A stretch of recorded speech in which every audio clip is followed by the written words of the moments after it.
Good morning, children. How are you all? I hope all of you are well, fine, safe inside your homes.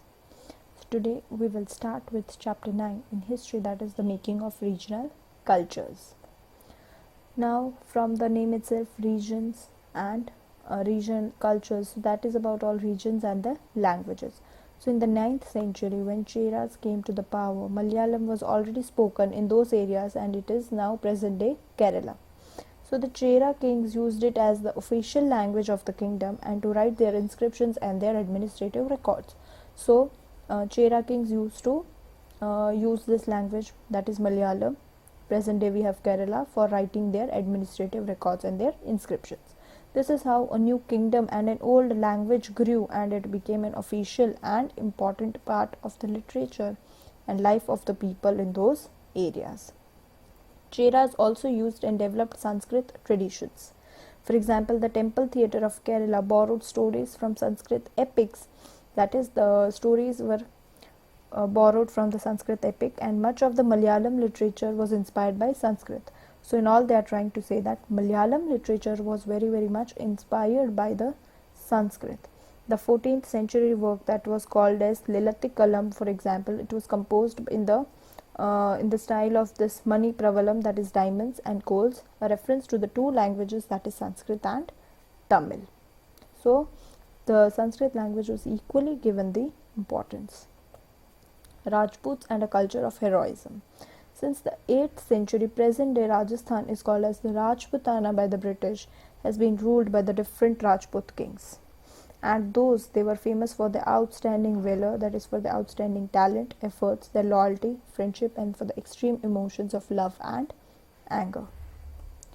Stories of those brave Rajputs and of other people such as women and traders were recorded as poems and songs that entertained and impressed people for generations. And over many years, these stories became lifestyle for the people of Rajputana. Now we will study about the history of Kathak. So Kathak is an Indian classical dance form, and its name comes from the Sanskrit word Katha. It means the story. Its main features are intricate and rapid footwork, elaborate costumes. Special emphasis was laid on the enactment of the stories. Kathaks, they were originally a caste of the storytellers who used songs and gestures to perform in the temples in the northern parts of India. Then, in the 15th or the 16th century, Kathak evolved into a dance form as a part of the Bhakti movement. Kathak was also performed in the Mughal courts, and there is the acquired features that is even prevalent today. Later, Kathak developed into true traditions of Gharanas in the courts of Jaipur and Lucknow. It grew into a major art form with the support of Nawab Wajid Ali Khan. So it grew into the major art form with the help of the Nawab Wajid Ali Khan. And in the late 19th century, Kathak grew in the regions like present-day Punjab, Haryana, Jammu and Kashmir, Bihar and Madhya Pradesh. So this was about the history of Kathak. Now we will talk about miniature paintings.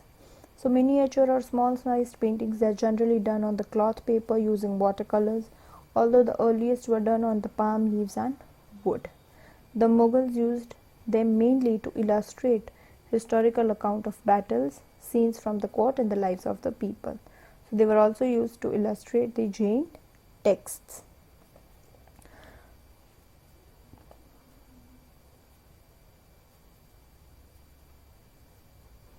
And later this style had influenced the paintings of Rajasthan and the Deccan areas to depict the mythology, poetry, portraits of the royals. So this style was used by them.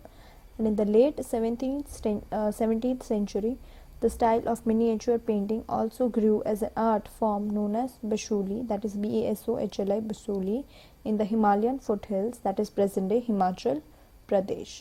So that was all in it for this chapter. I hope you have understood it. Thank you. Have a good day.